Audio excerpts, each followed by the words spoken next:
For 3 long decades, one man kept digging the same patch of land in his backyard. Rain or shine, day or night, neighbors watched him, puzzled. Some thought he had lost his mind, but no one could have guessed the truth buried beneath that soil. And when police finally stepped in, what they uncovered shocked the entire nation. His name was Walter Grayson, a quiet, retired war veteran living in a small Ohio town. To outsiders, he was just another old man with a shovel, but those close to him knew something was off. Walter never allowed anyone near the backyard. He built a tall fence, installed security cameras. Every evening, he'd spend hours digging, always in the same spot. When asked why, he'd only whisper, "I made a promise." A long time ago, as years passed, the town began to whisper. Some believed Walter was hiding buried treasure. Others feared he was covering up a crime. Kids dared each other to peek over his fence. One teenager claimed he heard strange mechanical sounds at night, like digging and heavy dragging. A neighbor once saw Walter burning old photos in a steel barrel. People started to avoid his house. Parents warned their kids, "Stay away from Mr. Grayson's yard." But still, Walter dug every single day. In early 2023, everything changed. A new neighbor moved in, a young woman named Elena Pierce, curious and concerned. She filed a report, claiming Walter's late-night digging sounded too deliberate, like construction. First, the local police shrugged it off. Walter was old, eccentric, but harmless.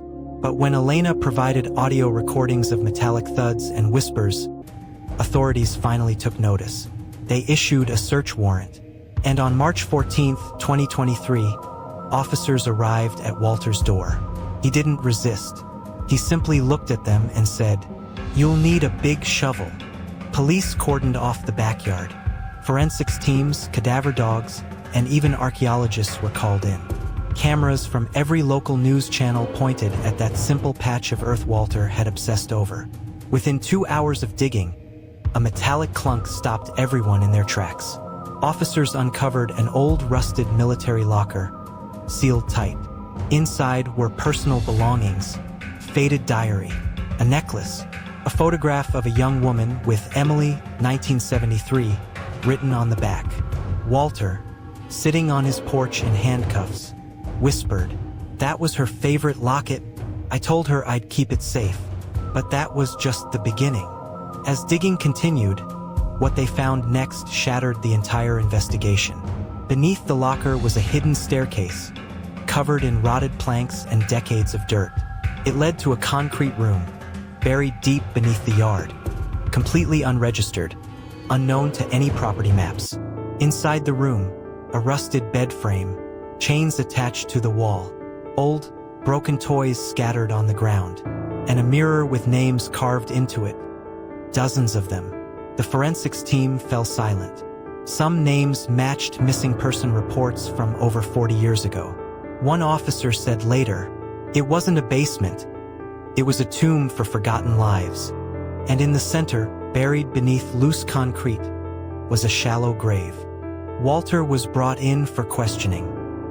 He sat calmly, sipping water, as if he'd been waiting for this moment his whole life. When detectives asked, "What happened to the people whose names were carved on that mirror?" Walter looked down, then whispered, "They were forgotten, just like me." Over the next 4 hours, Walter revealed everything. He claimed his older brother, who had returned from Vietnam in 1971, had built the secret room. "He was never right after the war," Walter said, "but I was too scared to stop him." One night, his brother vanished, but Walter kept the secret, too ashamed to tell the truth. And so, year after year, guilt buried him deeper than the basement ever could. Within days, DNA tests confirmed the unimaginable. The remains buried beneath the concrete belonged to Emily Harper, the young girl who disappeared in 1973, the town's most haunting cold case. Alongside her were fragments and bone samples from at least 4 other unidentified individuals. The FBI officially opened a multi-victim serial case, now believed to have spanned from 1968 to 1975.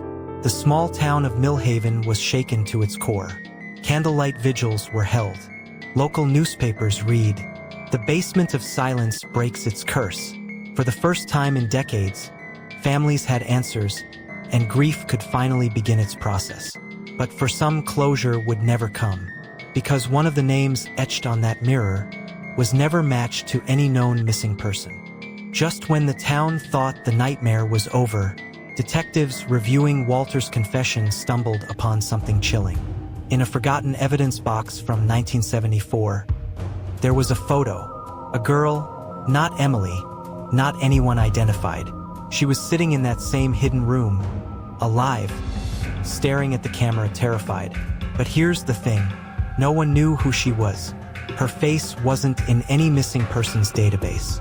Her identity has never been confirmed, which raises one terrifying question. How many more were there? Could it be that Walter's brother wasn't the only one involved? Or was Walter himself hiding something even darker than he let on? If you found this story chilling and intriguing, don't forget to hit the like button and share it with your friends who love true crime. Drop your thoughts and theories in the comments below. I'd love to hear what you think. For brand new crime stories uploaded every night at 8 p.m., make sure to subscribe and turn on the notification bell so you never miss an episode. Stay safe, stay curious.